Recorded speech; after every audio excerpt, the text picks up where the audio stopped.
నిజంగానే కదా, మనుషులు చేసే ప్రామిస్ ఎక్కువ కాలం ఉండదు. కానీ దేవుడు చేసిన ప్రామిస్, మన తండ్రి మనతో ఏ ప్రామిస్ అయితే చేశారో ఆ ప్రామిస్ మాత్రం ఆయన మనం జీవిత కాలం అంతా ఆయనది ఫుల్ఫిల్ చేస్తూనే ఉంటారు. హిబ్రూస్లో ఆయన ఒక మాట అంటారు, I will never leave you not for sake you. నేను నిన్ను విడువను, విడబాయను. మన జీవితంలో ఎన్నోసార్లు అట్లాంటి పరిస్థితులు వస్తాయి.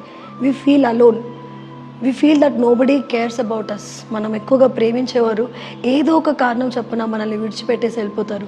It is that time God is telling you, I will not leave you. నేను నిన్ను విడవను. మనుషులు చేసే ప్రామిసెస్ ఎక్కువ కాలం ఉండకపోవచ్చు, కానీ నేను చేస్తున్న ఈ వాగ్దానము నీ జీవితం అంతా నేను ఫుల్ఫిల్ చేస్తాను. I'm going to fulfil the promise what I have given you. దేవుడు మీతో కూడా ఇదే వాగ్దానం ఇస్తున్నారు, I will never leave you not for sake you. Me day start చేసినప్పుడు రిసైట్ దిస్ వర్స్, ఈ వర్స్ని గట్టిగా చెప్పండి. God is not going to leave me, God is not going to forsake me, he is with me in everything I do.